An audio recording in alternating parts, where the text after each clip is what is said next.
Hello friends, welcome to my channel. मैं हूं doctor नम्रता शुक्ला और आज मैं आप सभी से बात करूंगी पीसीओडी के बारे में। पीसीओडी यानी पॉलीसिस्टिक ओवरियन डिजीज़ या सिंड्रोम।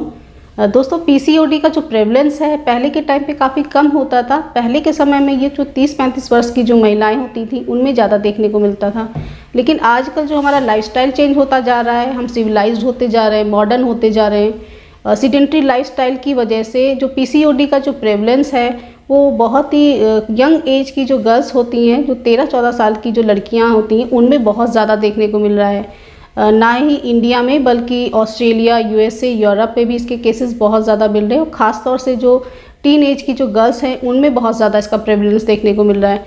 और इंडिया में करीब 20% फीमेल्स हैं जो पीसीओडी से ग्रसित हैं। 70% फीमेल्स को पता ही नहीं होता है कि उनको पीसीओडी की प्रॉब्लम है, तो ये एक बहुत ही ज़्यादा प्रॉब्लमेटिक इशू है। ये बहुत ही इंपॉर्टेंट टॉपिक है, तो इस वीडियो पे मैं आपसे डिस्कस करूँगी कि पीसीओडी क्या होता है, इसके पीछे क्या क्या कारण होते हैं, इसके क्या क्या साइन एंड सिम्टम्स होते हैं, इसका होम्योपैथिक में क्या क्या ट्रीटमेंट होता है। तो सारी बातें मैं आपको इस वीडियो में बहुत डिटेल में बताऊँगी। तो दोस्तों, ये वीडियो बहुत ही ज़्यादा यूज़फुल और बेनिफिशियल है, तो इस वीडियो को पूरा ज़रूर देखें और अंत तक मेरे साथ बने रहें। तो चलिए शुरू करते हैं।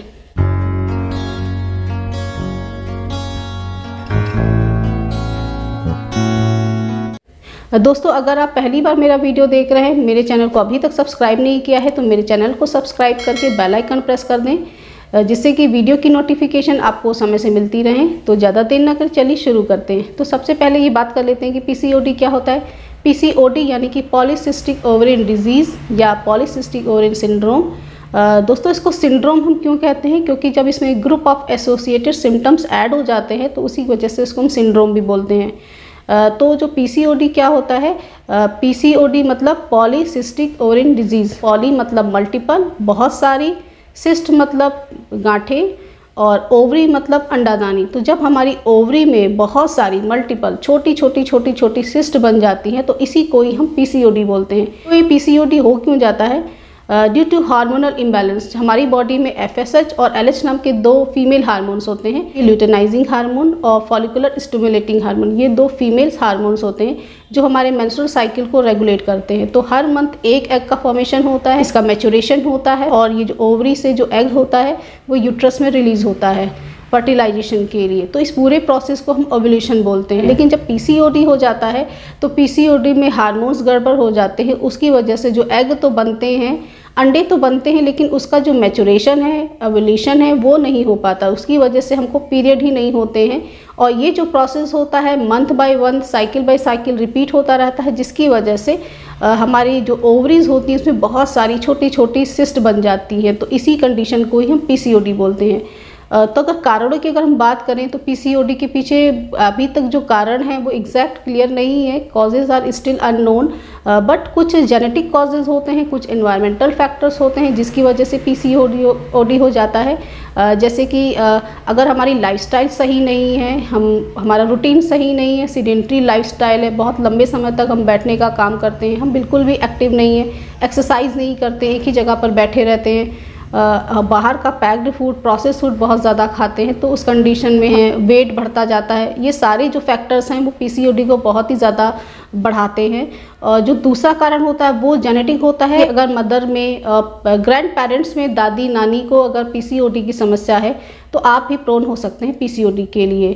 तो इसके सिम्टम्स किस तरीके के हमको देखने को मिलेंगे? तो पीसीओडी के मेन 3 सिम्टम्स होते हैं जिसको ट्रायड ऑफ सिम्टम्स बोलते हैं, जिसमें फर्स्ट सिम्टम होता है डिलेड मेंसेस। आपके जो पीरियड हैं वो डिलेड रहेंगे, समय पे कभी भी नहीं होंगे, 1 महीना 2 महीना चढ़ करके होंगे, कभी कभी सीवियर केसेस में ये 6 मंथ और 1 ईयर के तक भी डिलेड हो जाते हैं।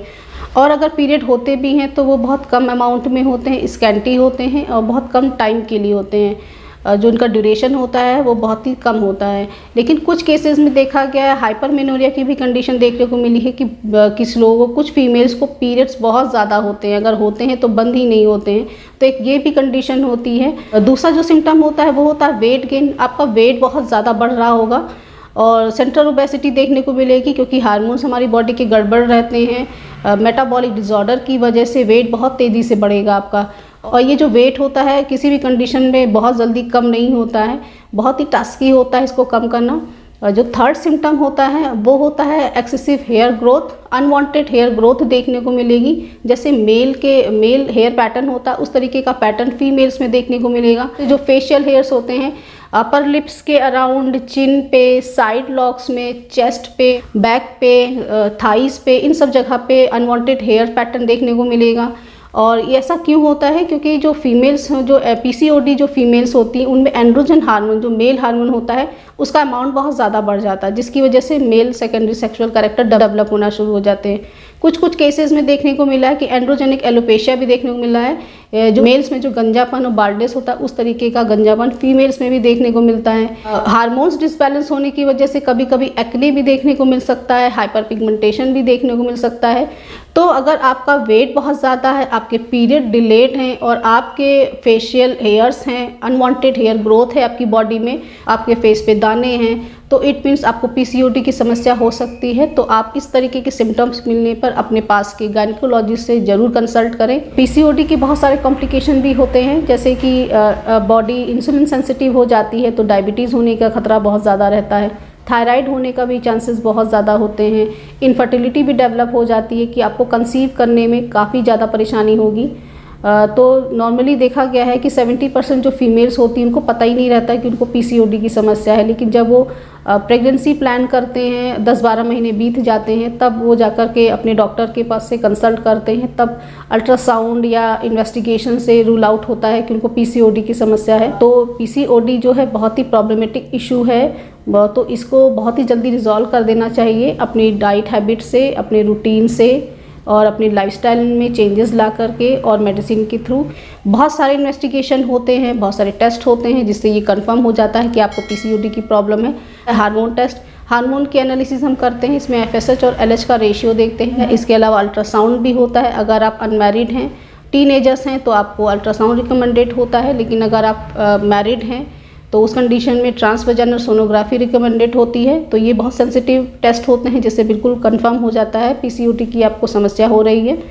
तो फ्रेंड्स, ये तो बात रही पीसीओडी के सिम्टम्स और उसके कॉजेज़ के बारे में। तो चलिए इसके होम्योपैथिक ट्रीटमेंट के बारे में बात कर लेते हैं। यूजुअली जो पीसीओडी का जो ट्रीटमेंट होता है उसमें हार्मोन थेरेपी चलती है। Gynaecologist oral contraceptive pills advice करती हैं अपने पेशेंट को। तो होम्योपैथिक में भी बहुत सारी मेडिसिन होती हैं जो हमारी बॉडी में हार्मोन्स को करेक्ट करती हैं। जो फीमेल हार्मोन्स होता है उसको रेगुलेट करने में हेल्पफुल होती हैं, बहुत इफ़ेक्टिवली काम करती हैं। तो इन मेडिसिन को आपको डेफिनेटली यूज़ करना चाहिए, तो आपको बहुत ही बेहतर रिजल्ट देखने को मिलेंगे। आपका पीसीओडी पूरी तरीके से ठीक हो जाएगा, लेकिन हाँ, आपको ट्रीटमेंट काफ़ी लंबे समय तक करना पड़ेगा। आपको कुछ प्राइमरी मेडिसिन बताऊँगी जिसको आपको सिम्टम्स के अकॉर्डिंग लेनी है, लेकिन कुछ मेडिसिन कॉमन मेडिसिन रहेंगी जो सबको लेनी रहेंगी। तो जिसमें फर्स्ट प्राइमरी मेडिसिन रहेगी पल्सीटिला 30। पल्सीटिला फीमेल रेमेडी होती है। ये फीमेल रिप्रोडक्टिव सिस्टम पे बहुत अच्छा काम करती है, खासतौर से जो यूट्रस पे, ओवरी पे इसके बहुत ही अच्छे रिजल्ट हैं।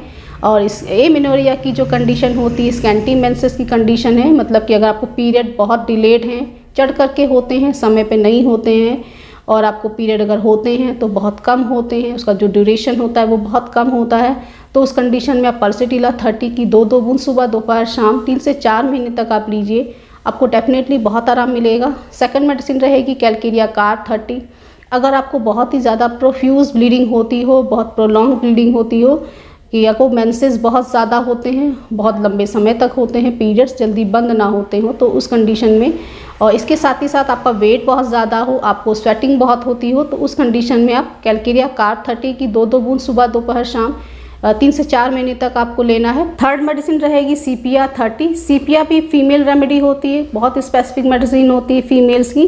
तो पीरियड्स की जितनी भी रेगुलरिटी होती है इसको ये करेक्ट करती है। अगर आपको स्कैंटी मेंसेस है और डिलेड है, अगर आपको पीरियड कम होते हैं और बहुत दिन पे होते हैं, चढ़कर होते हैं, तो भी बहुत अच्छा काम करती है। और अगर आपको पीरियड प्रोफ्यूज है और प्रोलॉन्ग है, मतलब कि बहुत ज़्यादा पीरियड होते हैं, बहुत लंबे समय तक होते हैं, तो उस कंडीशन में सीपिया बहुत इफेक्टिवली काम करती है। तो इसकी सीपिया की 2-2 बूंद सुबह दोपहर शाम 3 से 4 महीने तक लीजिए, आपको डेफिनेटली बहुत आराम मिलेगा। फ्रेंड्स, ये तीनों मेडिसिन को आपको सिम्टम्स के अकॉर्डिंग लेना है। जिस तरीके के आपके सिम्टम्स हैं, जिस तरीके का आपको मेंसेस का पैटर्न है, उस पैटर्न के अकॉर्डिंग आप इन मेडिसिन को आप यूज़ करें। और जो नेक्स्ट मेडिसिन जो मैं बताने जा रही हूँ उसको वो कॉमन मेडिसिन है, वो सभी को लेनी है। जिसमें फर्स्ट मेडिसिन रहेगी ओफेरिनम। ओवेरिनम के नाम से भी आती है। ये ओवरी पे बहुत अच्छा काम करती है। तो ये एग के एवोल्यूशन में, एग के मैचुरेशन में बहुत हेल्पफुल होती है। पीरियड्स को रेगुलर करने में काफ़ी हेल्पफुल रहेगी। तो पीरियड्स ठीक होने लग जाएंगे तो आपकी सिस्ट की जो समस्या है वो भी पूरी तरीके से ठीक होने लग जाएगी। तो इसकी 2-2 टैबलेट दिन में 3 बार आपको 3 से 4 महीने तक लेना है। काफ़ी अच्छे रिजल्ट हैं इस मेडिसिन के। नेक्स्ट मेडिसिन रहेगी वो मदर टिंचर फॉर्म में आपको लेना है। तो इसमें फर्स्ट मेडिसिन रहेगी जोनोसिया सोका का मदर टिंचर। ये फीमेल टॉनिक होता है, इसको यूट्राइन टॉनिक के नाम से भी हम जानते हैं। यूट्रस पे इसका बहुत ही अच्छा रोल होता है। तो जो पीरियड्स की जितनी भी इरेगुलरिटी होती है उसको ये करेक्ट करती है। अगर आपको स्कैंटी मेंसेस है, प्रोफ्यूज मेंसेस है, पीरियड बहुत जल्दी होते नहीं हैं, अगर होते हैं तो बंद नहीं होते, बहुत ज़्यादा होते हैं, तो हर तरीके की कंडीशन को ये क्योर करने में काफ़ी हेल्पफुल होती है। इसकी 10-10 बूंद 1/4 कप पानी में दिन में 3 बार आपको लेना है खाना खाने से पहले 3 से 4 महीने तक। नेक्स्ट मेडिसिन रहेगी एपिस मेलिफिका मदर टिंचर।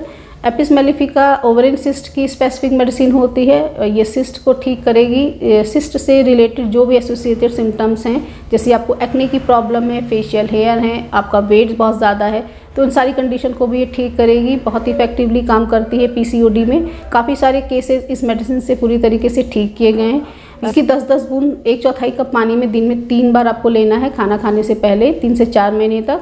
इन मेडिसिन को आप इस्तेमाल करें, कम से कम 3 से 4 महीना आप यूज़ करेंगे तो आपको रिजल्ट देखने को मिलेगा। पीसीओडी लाइफस्टाइल डिसऑर्डर होता है, तो अगर आप अपनी लाइफस्टाइल में चेंजेस लाएंगे, अपनी रूटीन को बदलेंगे, अच्छी डाइट को फॉलो करेंगे, एक्सरसाइज करेंगे, तो इन सारी चीज़ों को अगर आप फॉलो करेंगे तो और साथ में इन मेडिसिन को आप यूज़ करेंगे तो डेफिनेटली आपका पीसीओडी पूरी तरीके से ठीक हो जाएगा। सो फ्रेंड्स, ये था डिस्कशन पीसीओडी और उसके होम्योपैथिक ट्रीटमेंट के बारे में। आई होप ये वीडियो आप सभी को पसंद आया होगा। अगर आपको पसंद आया हो तो मेरे इस वीडियो को लाइक ज़रूर करें, ज़्यादा से ज़्यादा शेयर करें, और अगर आपने मेरे चैनल को अभी तक सब्सक्राइब नहीं किया है तो मेरे चैनल को सब्सक्राइब करके साथ में बेल आइकन को भी प्रेस कर दें, जिससे कि वीडियो की नोटिफिकेशन आपको मिलती रहे। Thanks for watching. Wishing all very good health.